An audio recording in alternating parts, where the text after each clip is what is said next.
Good afternoon ma'am. কেমন আছেন সবাই? বেশ ভালো। ভালো। Very good. আর এমনিও আমাদের এখন ভালো থাকারই কথা, পুজো শুরু হয়ে গেছে অলমোস্ট। তো আমরা প্রায় একদম পুজোর কাছাকাছি চলে এসেছি, পুজোর আনন্দটাও রয়েছে। তার মাঝখানে কিছু করার নেই, একটা দুটো এরকম ক্লাস পড়ে যাবে, একটু পড়াশোনা করতেও হবে।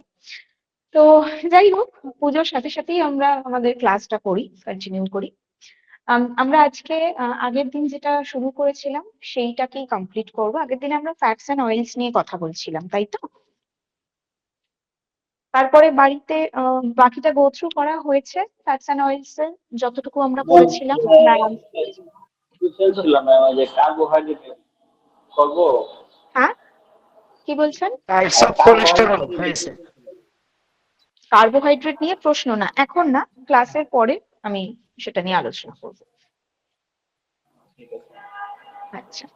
আহ তো আমরা আগের দিনকে যেটা বাদ রেখেছিলাম সেটা হচ্ছে ফাংশনস এর কথা। কার্বো সরি ফ্যাটস এন্ড অয়েলস এর ফাংশনস নিয়ে আমরা কথা বলবো আজকে। এটা দিয়েই শুরু করছি। প্রথমত ফ্যাটস এন্ড অয়েলস এর যদি প্রথম ফাংশন বলি, তাহলে কি বোঝায়?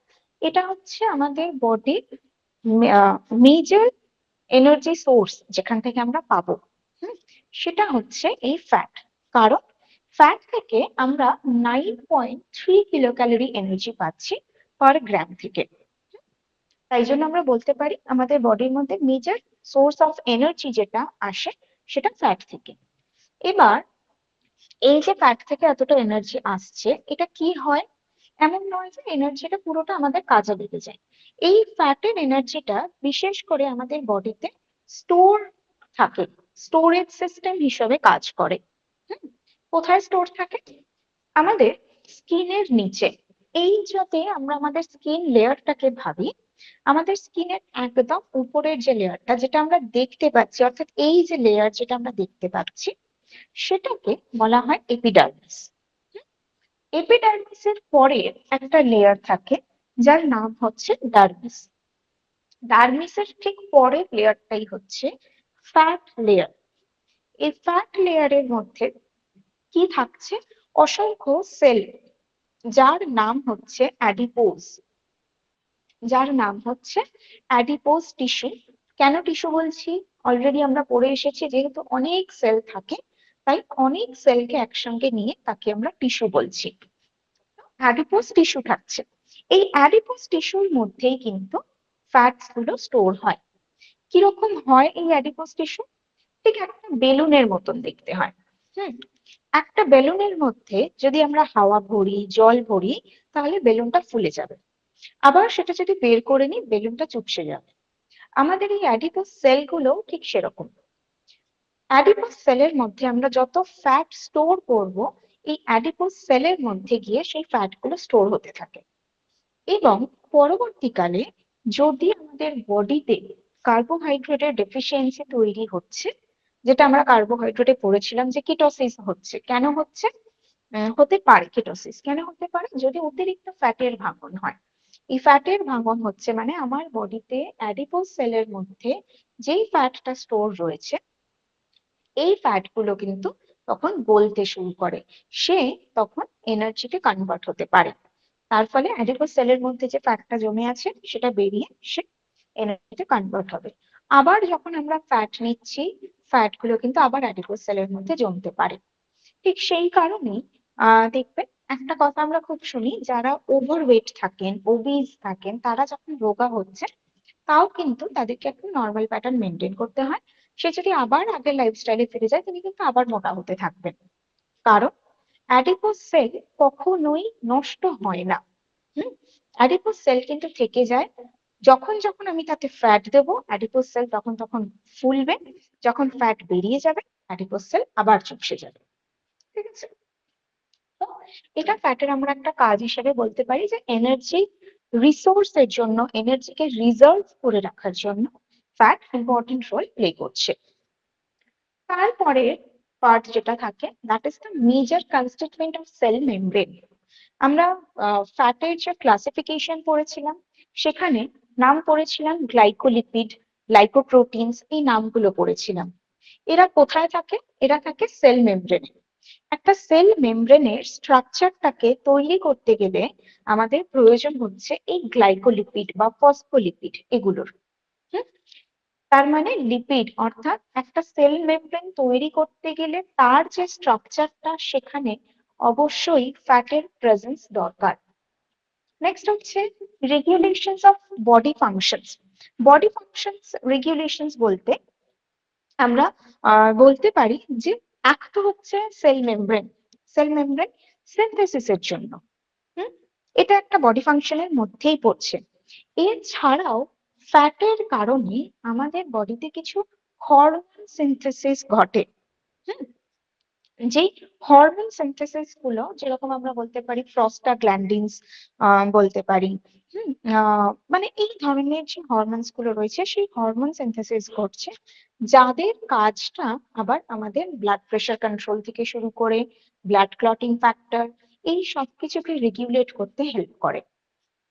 তাই জন্য বডি ফাংশনের মেনটেনেন্সের জন্যও ফ্যাট দরকার হচ্ছে। নেক্সট যদি বলি just a moment.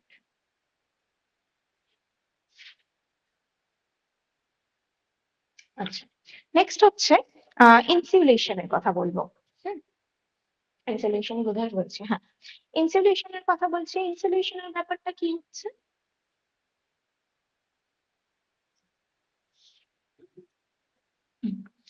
ইনসুলেশনের ক্ষেত্রে কি হয়, ইনসুলেশন মানে যেখানে তাপটা ধরে রাখে। হুম, দেখবেন আমরা যখন ফ্লাস্ক ইউজ করি সেখানেও কিন্তু এই ইনসুলেটেড ফ্লাস্ক এই কথাটা আমরা দেখতে পাই মেনশন রয়েছে। তার মানে কি, যে তাপমাত্রাটা রয়েছে সেটাকে ধরে রাখা, দ্যাট ইজ কল্ড ইনসুলেশন। ফ্যাটও আমাদের বডিতে ঠিক ওই ইনসুলেশনের কাজটা করছে, অর্থাৎ আমাদের বডি টেম্পারেচারটাকে ধরে রাখতে সাহায্য করছে। তাই জন্যই আমরা যে কোনো টেম্পারেচারের সাথে, মানে সে প্রচন্ড ঠান্ডা টেম্পারেচারের সাথেও কিন্তু নিজেদেরকে মানিয়ে নিতে পারছি, কারণ আমাদের বডিতে ফ্যাট রয়েছে। এই ফ্যাটটা কোথায় থাকছে, এইটা যদি আমাদের পুরো বডির মানে অ্যাবডোমিনাল ক্যাভিটিটা ধরি। কেন অ্যাবডোমিনাল ক্যাভিটি দিয়ে বোঝানো হচ্ছে, অ্যাবডোমিনের মধ্যে ক্যাভিটিটা একটু বেশি থাকে। তো এই যে সব থেকে বাইরের লেয়ার, এটা হচ্ছে মাসল, এবং তারপরে মানে এই যে লেয়ারটার কথা বলছি that is called the subcutaneous fat, এবং তারপরেই রয়েছে মাসল। আমাদের ফ্যাট আমরা দু রকমের দেখে থাকি, একটা সাবকিউটেনিয়াস ফ্যাট আর একটা ভিসেরাল ফ্যাট। এই সাবকিউটেনিয়াস ফ্যাট থাকে আমাদের স্কিনের নিচে, হুম, যে আমাদেরকে বিভিন্ন প্রোটেকশন দিচ্ছে, আমার মাসল গুলোকে প্রোটেকশন দিচ্ছে, মাসল গুলোকে একটা চাদরের মতন আবরণ দিয়ে ঢেকে রেখেছে। সে হচ্ছে সাবকিউটেনিয়াস ফ্যাট, যেটা আমাদের প্রত্যেকের শরীরে থাকাটা খুব দরকার। এবং আরেকটা ফ্যাট হচ্ছে এই ভিতরে, মানে অর্গ্যান গুলো যে রয়েছে, অর্গ্যান গুলো তো একটা আরেকটার গায়ে লেগে নেই, প্রত্যেকটা কিন্তু ছাড়া ছাড়া রয়েছে। একটা অর্গ্যানের সাথে আরেকটা অর্গ্যান একসাথে জুড়ে নেই। তাহলে এই যে বিভিন্ন অর্গ্যানের মাঝের যে গ্যাপটা, সেই গ্যাপের মধ্যে রয়েছে যে ফ্যাট, তাকে বলা হয় ভিসেরাল ফ্যাট।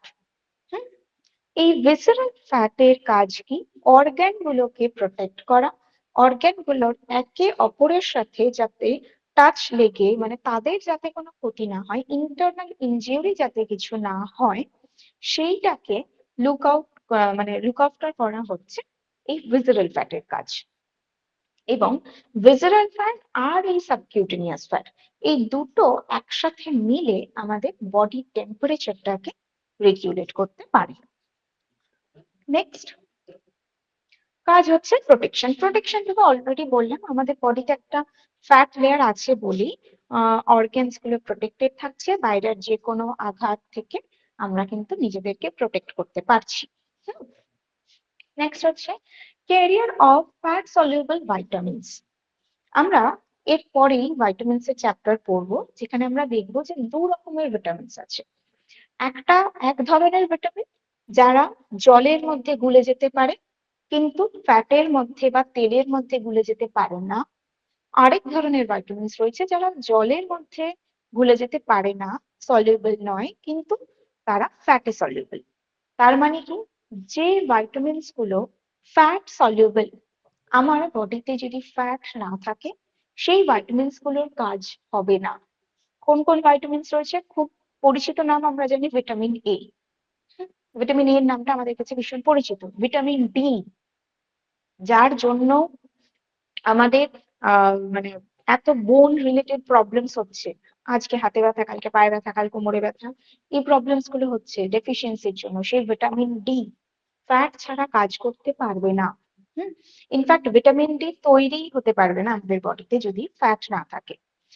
এবং ভিটামিন ই আর ভিটামিন কে, তো এ ডি ই কে, এই চারটে ভিটামিনস কে সলিউবল করতে হেল্প করছে ফ্যাট। কিভাবে হেল্প করে? আমাদের ব্লাডের মধ্যেও এটা সলিউবল হয়। ব্লাডে যে হেলদি ফ্যাটস রয়েছে, ব্লাডের মধ্যে যে গুড কোলেস্টেরলটা রয়েছে, সেটাও কিন্তু এই ভিটামিনস গুলোকে সলিউবল করতে সাহায্য করে। কেউ আনমিউট হয়ে গেছে, প্লিজ মিউট রাখবেন। নেক্সট হচ্ছে সোর্স অফ অ্যান্টিঅক্সিডেন্ট। কেন অ্যান্টিঅক্সিডেন্টের সোর্স বলা হচ্ছে? ফ্যাট কিন্তু ডাইরেক্টলি অ্যান্টিঅক্সিডেন্ট প্রোভাইড করে না, কিন্তু যে ভিটামিনস গুলোর কথা বললাম এইগুলো খুব ভালো অ্যান্টিঅক্সিডেন্ট হিসেবে কাজ করে। ভিটামিন এ এবং ভিটামিন ই, এডিই এর মধ্যে এই যে দুটো ভিটামিন রয়েছে, এরা ভীষণ ভালো অ্যান্টিঅক্সিডেন্ট হিসেবে কাজ করে। এবার কখন কাজ করবে? আগে যদি ফ্যাটে সলিউবল হয়, তাই জন্য আমরা বলতে পারি ফ্যাটকে ইনডাইরেক্টলি আমাদেরকে অ্যান্টিঅক্সিডেন্ট প্রোভাইড করতে পারে। ঠিক আছে, এইগুলো বোঝা গেল? এগুলোর মধ্যে কারোর কোনো প্রশ্ন, কোনো ডাউট নেই তো? গুড। আচ্ছা, নেক্সট এবার কোলেস্ট্রলে আসবো। আচ্ছা, কোলেস্ট্রল তো হয়ে গেছিল, আমাদের এফেক্টসে আসবো। যেটা খুব ইম্পর্টেন্ট, আমরা সব সময় যেটা নিয়ে আলোচনা করি বেসিক্যালি, সেটা হচ্ছে ফ্যাট কেন ভিলেন আমাদের জন্য। এফেক্ট কি? যদি ফ্যাট অতিরিক্ত হয়ে যায়, অতিরিক্ত হয়ে যাচ্ছে মানে আমাদের ভিসেরাল ফ্যাট বেড়ে যাচ্ছে, যে যার প্রয়োজনীয়তা কম, সেই পার্সেন্টেজটা যদি বেড়ে যায়। ভিসেরাল ফ্যাটের নেসেসিটি একমাত্র আমাদের অর্গানকে প্রোটেক্ট করার জন্য, অতিরিক্ত দরকার নেই। যদি অতিরিক্ত হয়ে যায় তাহলে সেটা কি করবে? অর্গানের বাইরেও একটা মোটা লেয়ার তৈরি করে দেবে, যার কারণে অর্গানগুলো সব ঠিকভাবে কাজ করতে পারবে না। সেলের বাইরে একটা লেয়ার তৈরি করছে, সেল প্রপারলি ফাংশন করতে পারছে না, অর্গানের ভিতরে ফ্যাট জমতে পারে। হুম, এরকম অনেক প্রবলেমস আমরা দেখতে পারি, যেখানে খুব ইম্পর্টেন্টলি আমরা দেখি ফ্যাটের যদি এক্সেস কনজাম্পশন হয়, সেটা হচ্ছে ওবেসিটি এবং কার্ডিওভাস্কুলার ডিজিজ। ঠিক আছে, কার্ডিওভাস্কুলার ডিজিজের সাথে ফ্যাটের রিলেশনটা কি? আমরা এর আগের দিনকে দু ধরনের কোলেস্টেরল পড়েছি, একটা গুড কোলেস্টেরল বা এইচডিএল, আর একটা ব্যাড কোলেস্টেরল বা এলডিএল। এবার বিষয়টা কি হয়, এই যে এলডিএল যারা রয়েছে, যারা লো ডেন্সিটি লাইপোপ্রোটিন, যেখানে ফ্যাটের পরিমাণটা বেশি, লিপিডের পরিমাণটা বেশি, তাদের নেচারটা কিরকম? স্টিকি নেচারের হয়। এইটাকে যদি আমরা আমাদের আর্টারি ভাবি, বা আমাদের ব্লাড ভেসেল ভেবে নিচ্ছি, ধমনী বা ব্লাড ভেসেল ভাবছি, তো এখান দিয়ে ব্লাড ফ্লো হচ্ছে, ব্লাড তার সাথে সাথে সবাইকে ক্যারি করছে, সেখানে কোলেস্টেরল রয়েছে, ব্যাড কোলেস্টেরল গুড কোলেস্টেরল সবাই রয়েছে। যদি গুড কোলেস্টেরল বেশি থাকে, এই যে নীলগুলো এগুলো হচ্ছে গুড কোলেস্টেরল, তো যদি গুড কোলেস্টেরল বেশি থাকে তারা কিন্তু এই স্টিকিনেসটা তাদের নেই।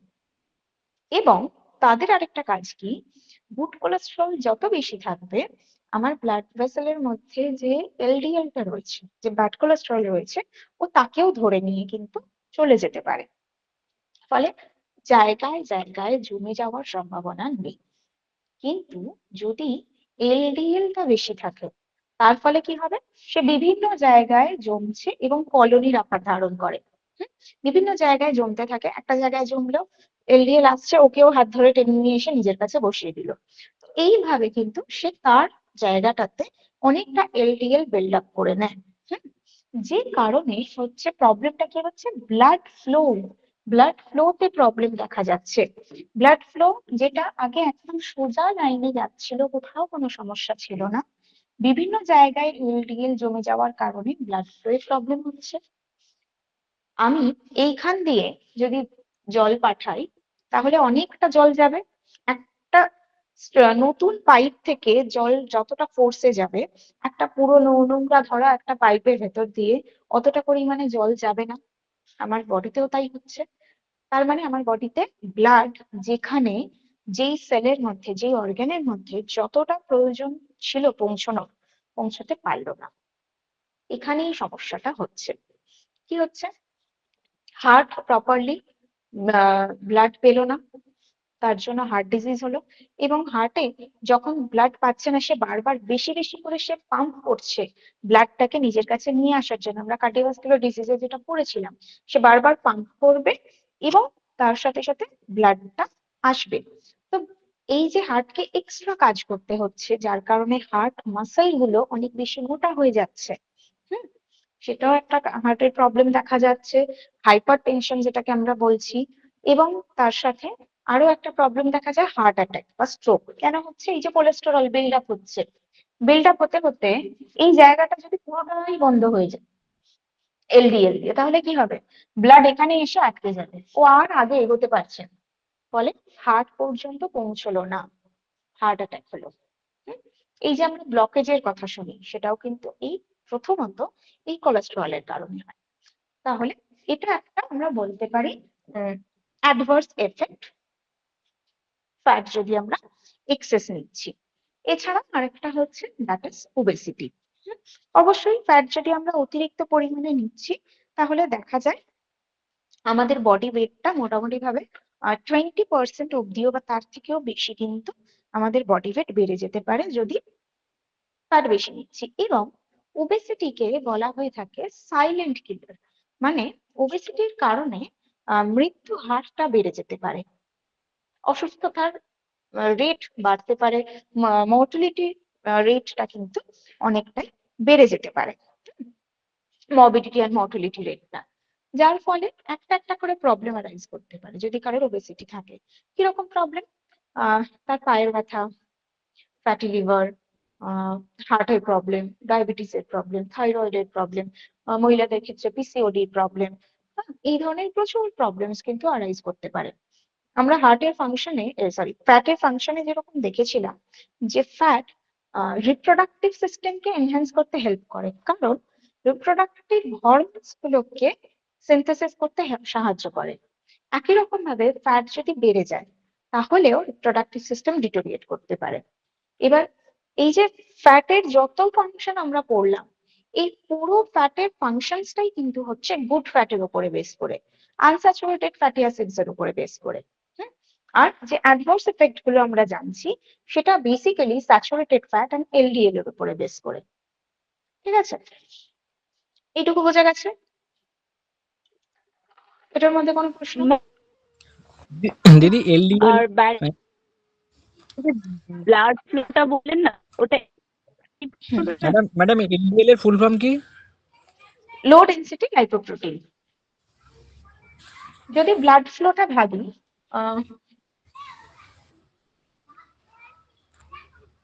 ধরুন এইটা হচ্ছে আমার ব্লাড ভেসেলটা, ঠিক আছে?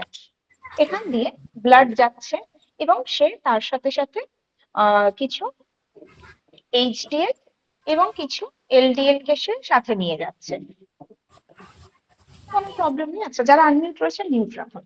ব্লাড কিন্তু খুব নর্মাল ফ্লোতেই যেতে পারছে এবং সে ডাইরেক্ট হার্টে চলে যাচ্ছে। কিন্তু যদি দেখা যায়, এখানে আমি দেখছি কি এলডিএলটা কম, বাট এখানে যদি দেখা যায় এলডিএল এর পরিমাণটা অনেকটা বেশি, তার মানে আমি ফ্যাট নিচ্ছি, কিন্তু কেমন ফ্যাট নিচ্ছি? ব্যাড ফ্যাট নিচ্ছি। ব্যাড ফ্যাট যখনই নেবো, ন্যাচারালি আমার বডিতে গুড ফ্যাট আমি কমই নিচ্ছি, তাই ব্যাড ফ্যাট রিপ্লেস হচ্ছে, তাহলে গুড ফ্যাটটা খুব কম নিলাম, এলডিএলটা বেশি নিচ্ছি। এবার ব্লাড যাচ্ছে যাচ্ছে, এলডিএল যত বেশি নেব, ও কি করবে? এক একটা জায়গায় এরকম কলোনির মতো তৈরি করবে। ব্লাড যেতে গিয়ে এখানে একটা ধাক্কা খেলো, ও তখন কি করবে? আশপাশের দেওয়ালে চাপ দিতে থাকবে। আমাদের ব্লাড ভেসেলে চাপ দিতে থাকবে, সেইটা একটা সমস্যা। এবং তারপরে সে ঘুরে গিয়ে আবার এখান থেকে এইভাবে সে যাচ্ছে। এরকম যেতে যেতে আবার যদি ভাবি, এইভাবে যেতে যেতে কোনো একটা জায়গায় এই যে এলডিএলটা, এটা এতটাই মানে বেশি হয়ে গেছে, এতটাই ডেন্স হয়ে গেছে যে ও এই জায়গাতে একটা কলোনি তৈরি করেইছে। হুম, এই জায়গাতেও একটা ও জমে জমে একটা কলোনি তৈরি করলো।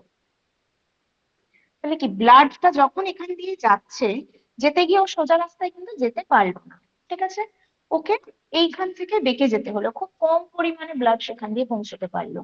ঠিক এই কলোনিটাই বাড়তে বাড়তে যখন এই পুরোটা ভরে যাবে, এই পুরোটা যখন ভরে গেল, তার ফলে কি হলো, ব্লাডটা যেতে গিয়ে এখানে গিয়ে ধাক্কা খেলো। ধাক্কা খেয়ে ও এদিক ওদিক থেকে বেরোনোর চেষ্টা করছে, কিন্তু কোথাও বেরোনোর জায়গা নেই। সেই অবস্থাতে আমরা বলছি স্ট্রোক।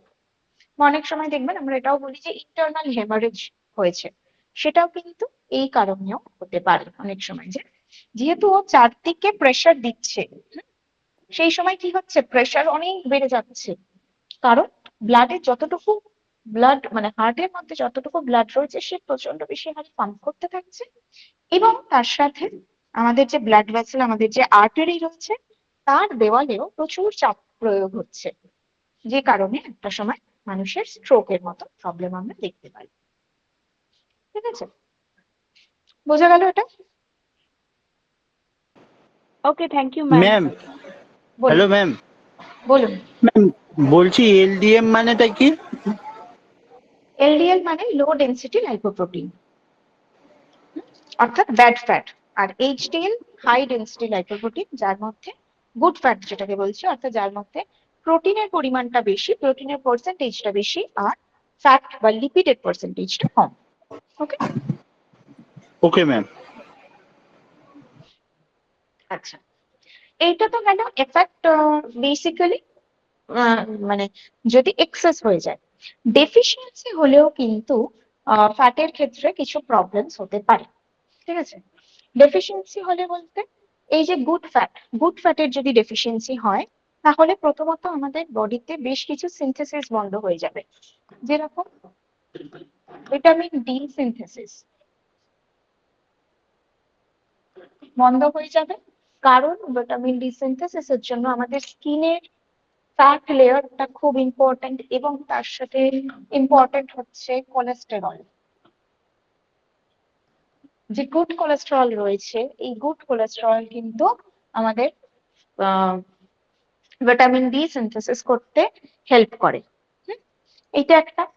নেক্সট প্রবলেম কি হবে, ভিটামিন এ, ডি, ই, কে, এদের অ্যাবজর্পশন কমে যাবে। মানে আমি ভিটামিন ডি সিনথেসিস করছি না, আমি আলাদা করে এগুলো সাপ্লিমেন্ট নিচ্ছি, হ্যাঁ, আমি বাইরে থেকে ওষুধ নিচ্ছি, কিন্তু তাও তারা আমার বডিতে অ্যাবজর্ব হতে পারবে না, due to lack of required fat. Next problem আমরা কি দেখতে পারি, কিছু রিপ্রোডাক্টিভ হরমোনস যেগুলো বললাম,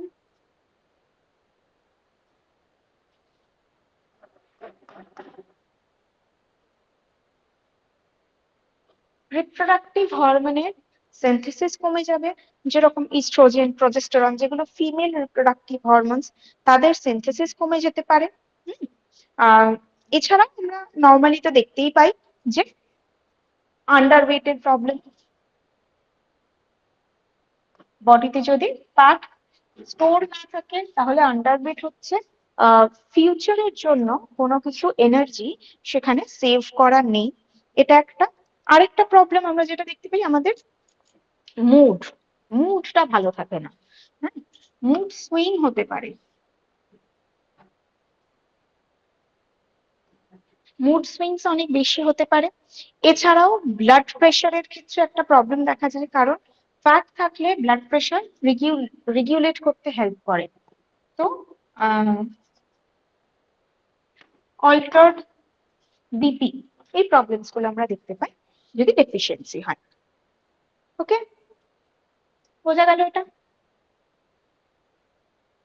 এটার মধ্যে কোনো প্রশ্ন কারোর?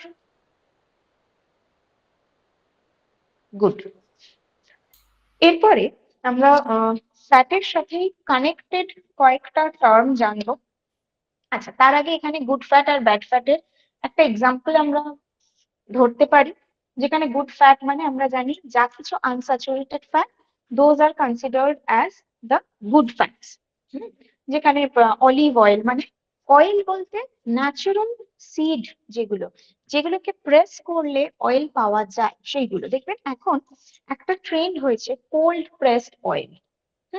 অনলাইনে আমরা এটা দেখে থাকি কোল্ড প্রেসড অয়েল। এটার মানে কি?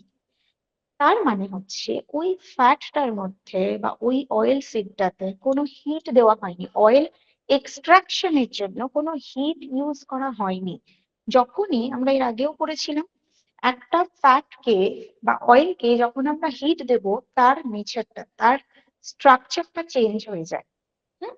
তো যদি তাকে আমরা হিট না দিই, ন্যাচারাল পদ্ধতিতে যদি তার এক্সট্রাকশন করা হয়, তাহলে তার যে গুণাগুণটা, একটা অয়েল সিডের যে গুণাগুণ, সেটা আমি তার মধ্যে পাচ্ছি, যে কারণে এটা এত বেশি পপুলার, এত হাইলি ডিমান্ডেড বলতে পারি।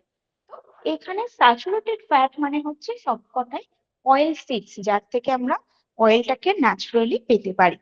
আর ব্যাড ফ্যাটস কোনগুলো? Saturated fat. স্যাচুরেটেড ফ্যাট মানে যার মধ্যেই আমরা বাইরে থেকে দেখতে পাচ্ছি সমস্ত রকমের হাইড্রোজেনেটেড ফ্যাট, অর্থাৎ প্লান্ট ফ্যাট, হ্যাঁ, বনস্পতি বা মার্জারিন, দুটোই হচ্ছে স্যাচুরেটেড ফ্যাট।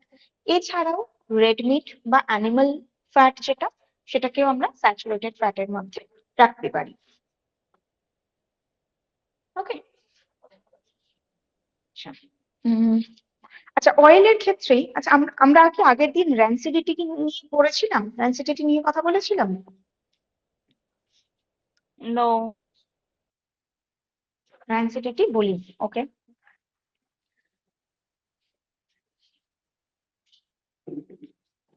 এই যে অয়েলটাকে যখনই আমরা হিট দিচ্ছি, তখন আমরা কি বলছি, তার কেমিক্যাল কম্পোজিশন, তার স্ট্রাকচারটা চেঞ্জ হয়ে যাচ্ছে। তো র্যানসিডিটি হচ্ছে সেটাই, যখন একটা ফ্যাটের মধ্যে আহ কোনো অফ ফ্লেভার ডেভেলপ করছে, একটা বাজে গন্ধ যখন ডেভেলপ করছে, যেটাকে আমরা তেল চিটে গন্ধ বলি, সেরকম গন্ধ যখন ডেভেলপ করছে, তাকে আমরা বলছি র্যানসিডিটি। এই র্যানসিডিটিটা বিভিন্ন কারণে হতে পারে। একটা হতে পারে আমরা তার মধ্যে হাইড্রোজেন গ্যাস চালনা করছি, হুম, যেটা তো এই বনস্পতি বা মার্জারিনের ক্ষেত্রে হয়, তার কারণেও ফ্যাটটা র্যানসিড হয়ে যেতে পারে। আরেকটা হতে পারে অক্সিডেটিভ র্যানসিডিটি, বারবার তাকে হিট দেওয়া হয়েছে, হিট দেওয়ার কারণে তার অক্সিডেটিভ ড্যামেজ হয়েছে, অক্সিজেনের সংস্পর্শে এসেছে এবং তাকে হিট দেওয়া হয়েছে, আলটিমেটলি সেটা অক্সিডেটিভ অক্সিজেনের সংস্পর্শে আসার ফলে অক্সিডেটিভ র্যানসিড হয়ে গেছে অয়েলটা।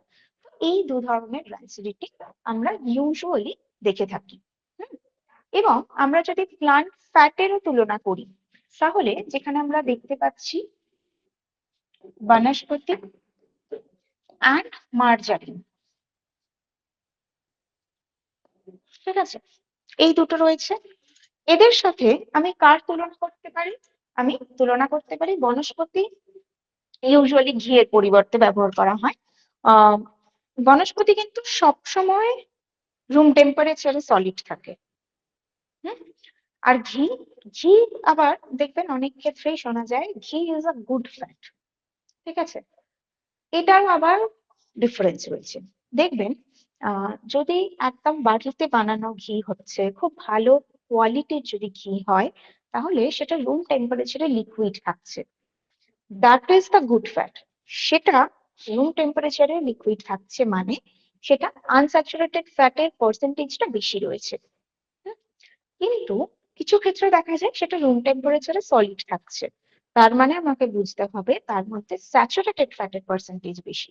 তাই জন্য ঘিকে আমরা বলতে পারি অবশ্যই it is a combination of unsaturated and saturated fats, যেখানে বাটার পুরোপুরি হচ্ছে স্যাচুরেটেড ফ্যাটস এর মধ্যে আমরা রাখতে পারি। বনস্পতি, মার্জারিন এই দুটোই আমাদের বডিতে এলডিএল পার্সেন্টেজটাকে বাড়িয়ে দিতে পারে, যেটা প্লান্ট অয়েল করবে না। বনস্পতি আর মার্জারিন দুটোই যদি দীর্ঘদিন ধরে রেখে দেওয়া হয় তাহলে তার মধ্যে একটা অফ ফ্লেভার জেনারেট করতে পারে।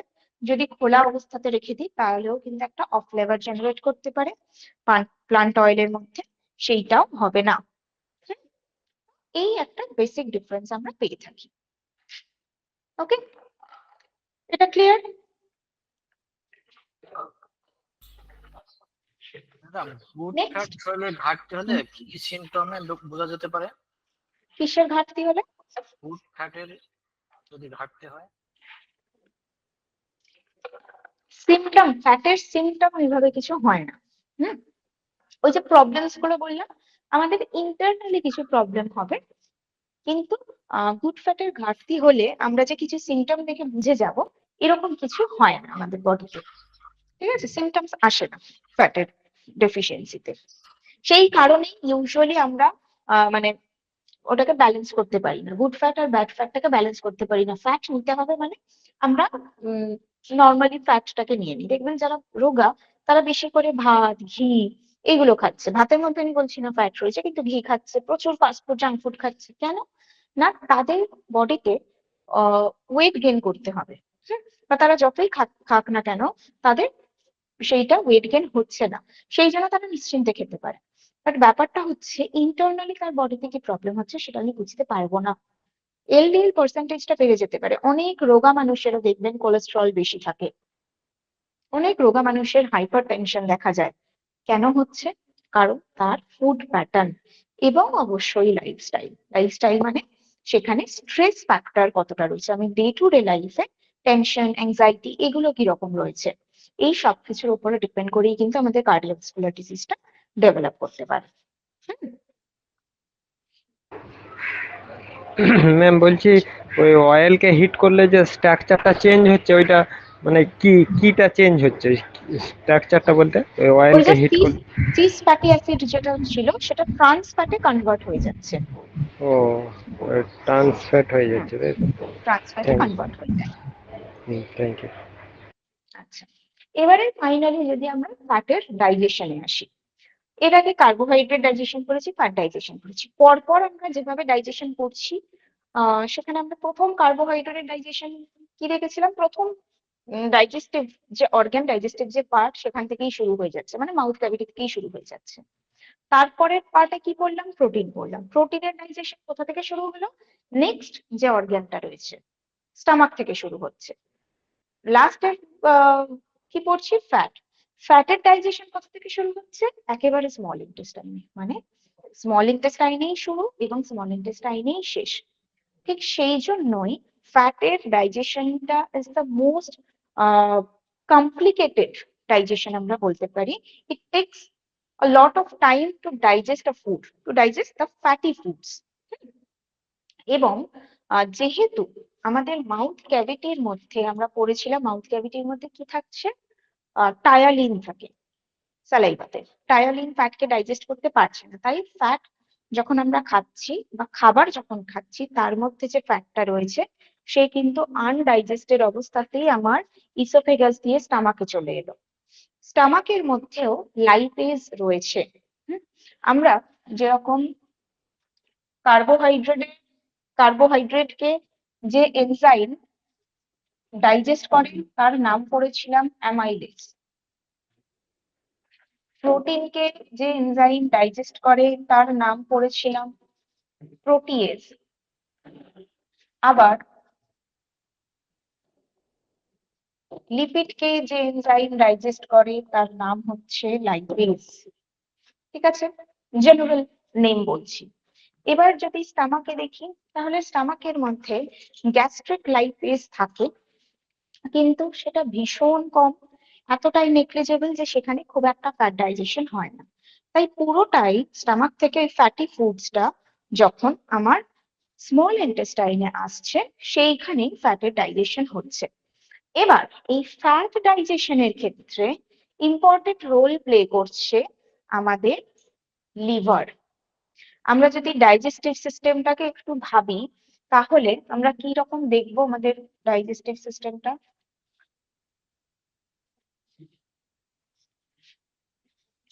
যখন এইখান থেকে মানে মুখ থেকে যখন ইসোফেগাস হয়ে ও স্টামাকে আসছে, স্টামাক থেকে তারপরে এইখানে আমাদের স্মল ইন্টেস্টাইন রয়েছে, স্মল ইন্টেস্টাইন রয়েছে এবং রয়েছে আমাদের লার্জ ইন্টেস্টাইন।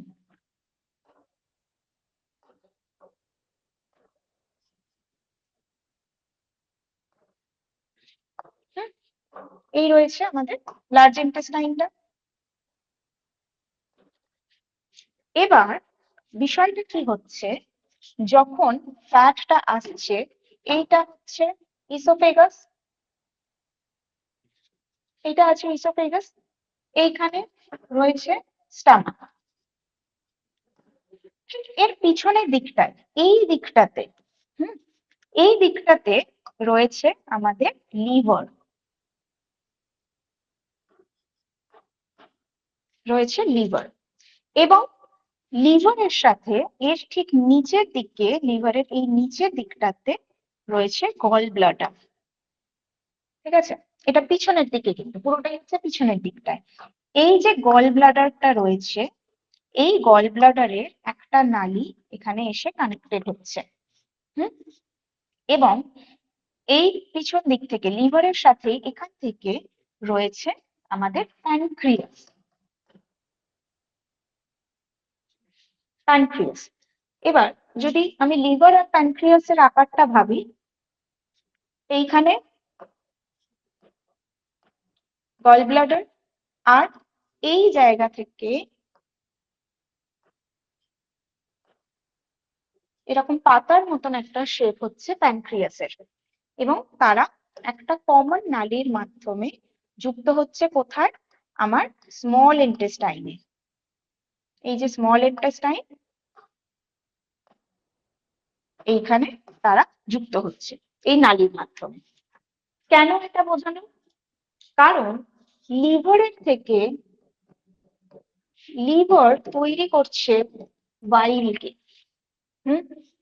এই বাইলটা লিভারের জন্য একটা ওয়েস্ট, একটা টক্সিন, লিভারকে বের করে দেয়। বের করার জন্য বের করার রাস্তাটা কোথায়? এই যে এই গল ব্লাডারের রাস্তাটা, এটা হচ্ছে বাইল বের করার রাস্তা। কিছুটা বাইল এই গল ব্লাডারের মধ্যে স্টোর হয় আর বাকি বাইলটা এই গল ব্লাডারের নালী দিয়ে বেরিয়ে আসে। যখন বেরিয়ে আসে প্যানক্রিয়াস, এইটা হচ্ছে আমাদের প্যানক্রিয়াস, প্যানক্রিয়াস থেকে একটা এনজাইম সিক্রিট হয় যার নাম হচ্ছে প্যানক্রিয়াটিক লাইপেজ। অর্থাৎ প্যানক্রিয়াসের মধ্যে একটা এনজাইম থাকে যে ফ্যাটকে ডাইজেস্ট করতে পারে, তাই এর নাম হচ্ছে প্যানক্রিয়াটিক লাইপেজ। মুশকিলের কথাটা হলো এই প্যানক্রিয়াটিক লাইপেজ এমনিতে কাজের নয়, অ্যাক্টিভ থাকে না, তাই সে এই প্যানক্রিয়াস থেকে বাইরে বেরিয়ে আসে। এখান থেকে আসছে বাইল, এখান থেকে আসছে প্যানক্রিয়াটিক লাইপেজ। যেই মুহূর্তে এই প্যানক্রিয়াটিক লাইপেজটা, যেহেতু এখানে আমরা একটা কানেক্টিং দেখতে পাচ্ছি, এই জায়গাটা দুটো নালী দুদিক থেকে এসে একটা জায়গায় মিলিত হচ্ছে, এই যে জায়গাটায় যখন প্যানক্রিয়াটিক লাইপেজ এলো এবং বাইল এলো, বাইল যখন প্যানক্রিয়াটিক লাইপেজের কানেকশনে এলো, বাইল প্যানক্রিয়াটিক লাইপেজকে অ্যাক্টিভ করে দেয়। এবার এই প্যানক্রিয়াটিক লাইপেজ যখন আমার স্মল ইন্টেস্টাইনে প্রবেশ করলো, প্যানক্রিয়াটিক লাইপেজ ফ্যাটকে ভেঙে ফ্যাটি অ্যাসিড এবং গ্লিসারলে পরিণত করে। এখানে লিভারের ইম্পর্টেন্স কোথায়? লিভার প্রবলেম যদি হয় তাহলে বাইল সিক্রেশনে প্রবলেম হবে, কারণ গল ব্লাডারে যদি কোনো প্রবলেম হয় তাহলেও বাইল সিক্রেশনের প্রবলেম হবে। সো আলটিমেটলি কি হবে, এনজাইমটা অ্যাক্টিভেট হবে না, তার মানে ফ্যাট ডাইজেশন হবে না। বাইল শুধুমাত্র প্যানক্রিয়াটিক লাইপেজকে অ্যাক্টিভ করছে না, এই যে স্মল ইন্টেস্টাইন, এই স্মল ইন্টেস্টাইনের মধ্যেও কিছু এনজাইম থাকে যাকে আমরা বলছি ইন্টেস্টাইনাল লাইপেজ। কারণে স্মল ইন্টেস্টাইনে থাকে, তাই এর নাম ইন্টেস্টাইনাল লাইপেজ। এই ইন্টেস্টাইনাল লাইপেজও যখন বাইলের সংস্পর্শে আসে অ্যাক্টিভ হচ্ছে এবং ফ্যাটকে ডাইজেস্ট করতে পারছে। এই পুরো ঘটনাটাতে ফ্যাট ডাইজেশনের জন্য যেটা ভীষণ দরকার হয় সেটা হচ্ছে বাইল। ঠিক আছে, তাই জন্য আমরা ফ্যাট ডাইজেশন যখন পড়ব অবশ্যই বাইলের কথা জানবো। বোঝা গেল? এইটুকু কি ক্লিয়ার হয়েছে? ম্যাডাম এটা বুঝছি ম্যাডাম, লার্জ ইন্টেস্টাইন আর স্মল ইন্টেস্টাইন এটা কি একসাথে লাগানো থাকে? একটা পার্ট লার্জ বলতেছে আর এই একটা যে, পার্ট স্মল বলতেছে, হ্যাঁ, সেটা একসাথে থাকে।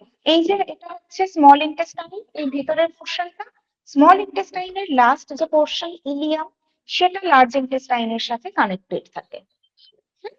আহ, আমার স্মল ইন্টেস্টাইনের মধ্যে ফ্যাটের ডাইজেশনটা হলো, ডাইজেশন হওয়ার পরে যে এক্সেস গুলো পড়ে রইলো যেগুলো আর ডাইজেশন হবে না এবং তার অ্যাবজর্পশনও হবে না। অ্যাবজর্পশন কার হলো? ফ্যাটি অ্যাসিড আর গ্লিসারলের হলো। যেগুলো হলো না সেটা এই ইলিয়াম দিয়ে আমার লার্জ ইন্টেস্টাইনে প্রবেশ করে।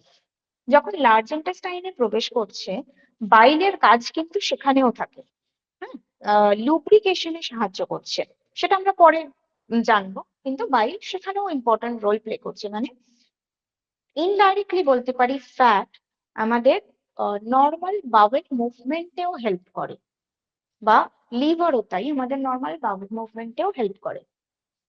এখন যখন আমরা ফ্যাটের ডাইজেশন বুঝছি, তাহলে আমাকে এটুকু জানতে হবে যে ফ্যাট যখন ডাইজেস্ট হচ্ছে ভেঙে যাচ্ছে কিসে?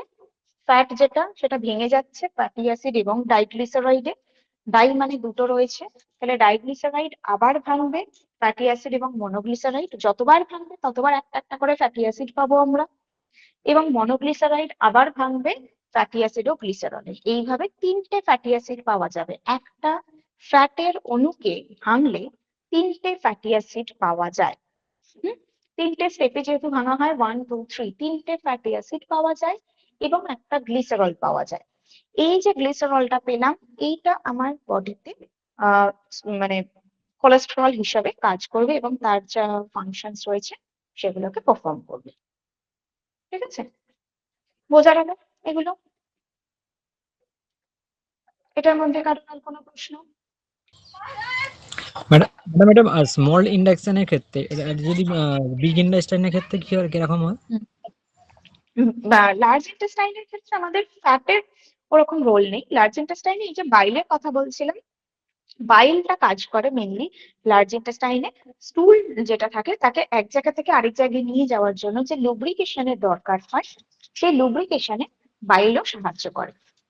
তাই জন্য আমরা বলতে পারি যে লিভার আমাদের নর্মাল বাউল মুভমেন্টে হেল্প করছে। এবং ইনডাইরেক্টলি ফ্যাটের কথাও কেন বলছি, কারণ ফ্যাটকে ডাইজেস্ট করার পরে তারপরে বাইল যেটুকু এক্সেস থাকে সেটা লার্জ ইন্টেস্টাইনে আসে।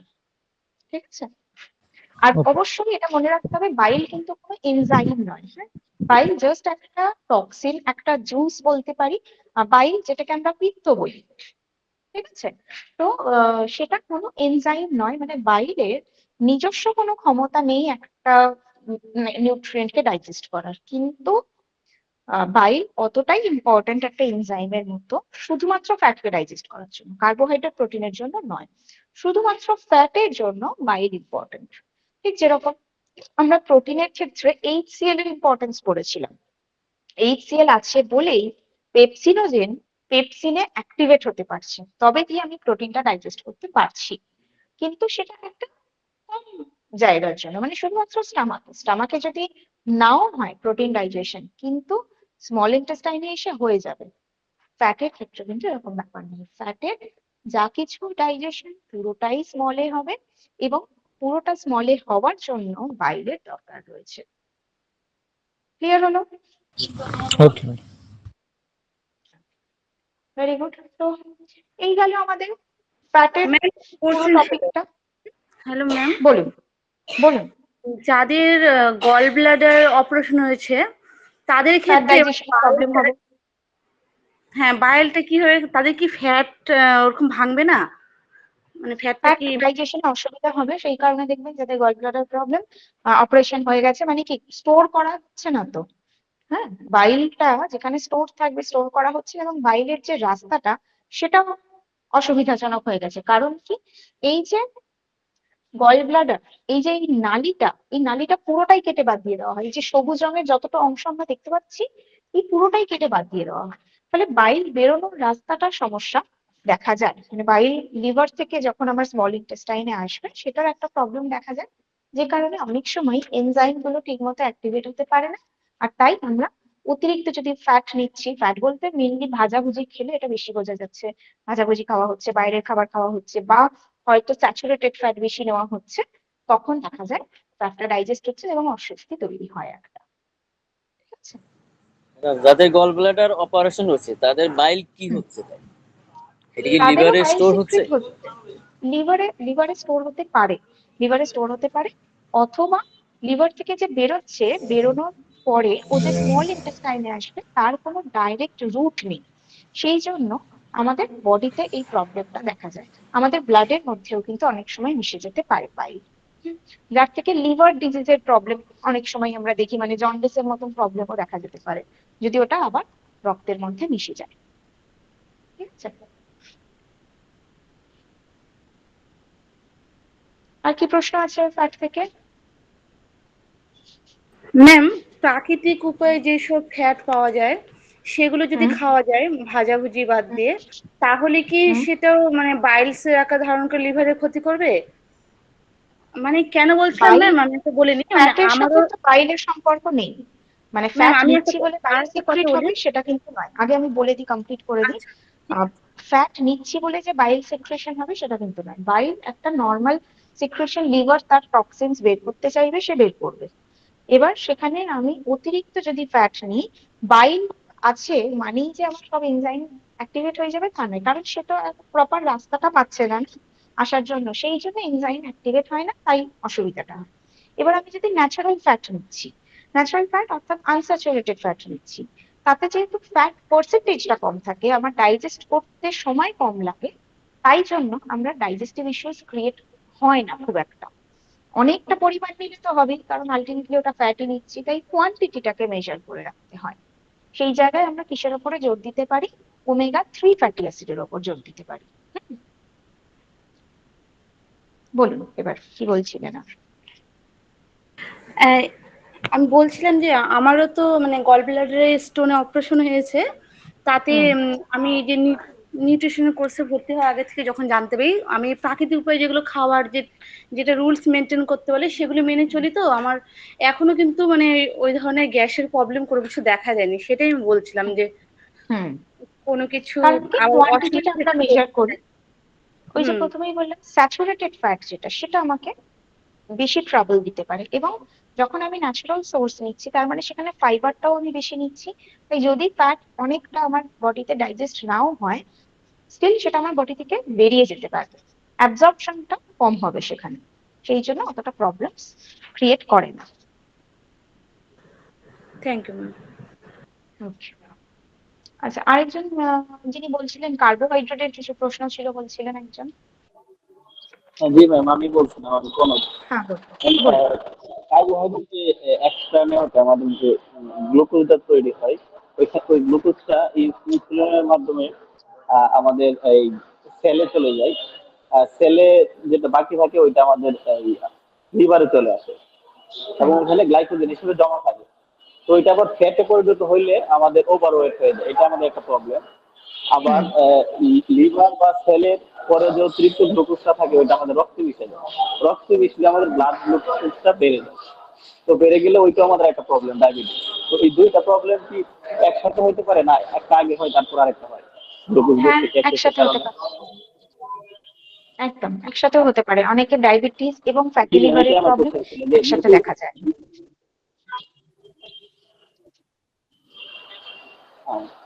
জি ম্যাম, এটা ক্লিয়ার করার জন্য, মানে গ্লুকোজ এক্সেসের কারণে দুইটা প্রবলেমই আমাদের একসাথে হতে পারে।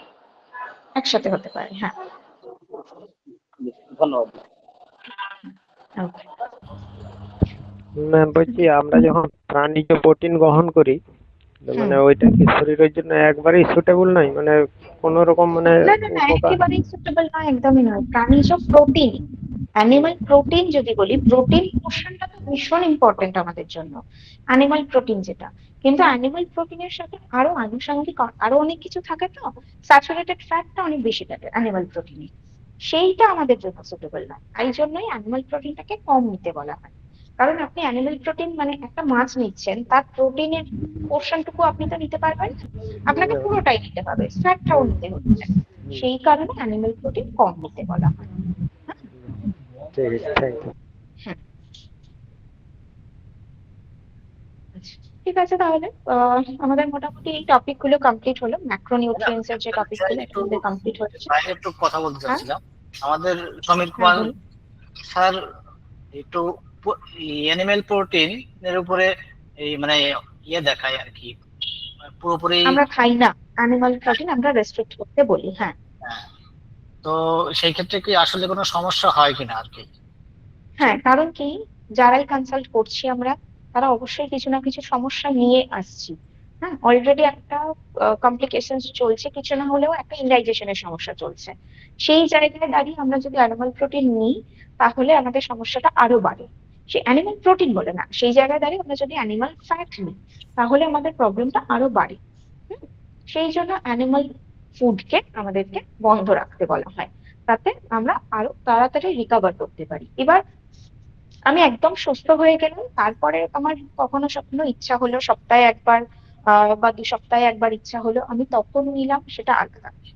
কিন্তু রেগুলার বেসিসে, এবং সব থেকে বড় কথা হচ্ছে অ্যানিমাল ফুড আমরা যেভাবে নিচ্ছি, মানে অ্যানিমাল ফুডের ক্যালোরিটাকে আমরা অনেক বাড়িয়ে দিচ্ছি, অ্যানিমাল ফুডের যে নিউট্রিটিভ ভ্যালু সেটাকে আমরা শেষ করে দিচ্ছি আমাদের রান্নার মাধ্যমে। আমরা যে প্রসেসে রান্না করছি তার মাধ্যমে অ্যানিমাল ফুডের যত বেনিফিটস রয়েছে অনেকটাই আমরা ডিস্ট্রয় করে দিচ্ছি, এবং তার মধ্যে ব্যাড যে বেনিফিটস গুলো রয়েছে, যেগুলো খারাপ দিক, সেগুলোকে আমরা এনহ্যান্স করছি। ঠিক তাই জন্যই অ্যানিমাল ফুডকে আমরা রেস্ট্রিক্ট করতে বলবো।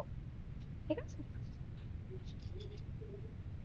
ম্যাডাম, আর একটা বিষয়, মানে উদ্ভিজ প্রোটিন এবং ফ্যাট নিয়ে কি মাসেল গেইন করে বা মাসেল বিল্ড আপের এটা হেল্প করে করা যায়, করা যায়। সেক্ষেত্রে কি যারা কমপ্লিট ভেজিটেরিয়ান, তারা কিভাবে তাদের মাসেল গেইন করছে? অনেক অ্যাথলিটস রয়েছেন, স্পোর্টসম্যান অনেকে রয়েছেন যারা কমপ্লিট ভেজিটেরিয়ান, কিন্তু তাও সেটা করছে। তো একদমই প্লান্ট ফুড নিয়েও আমরা আমাদের মাসেল গেইন করতে পারবো। ঠিক আছে।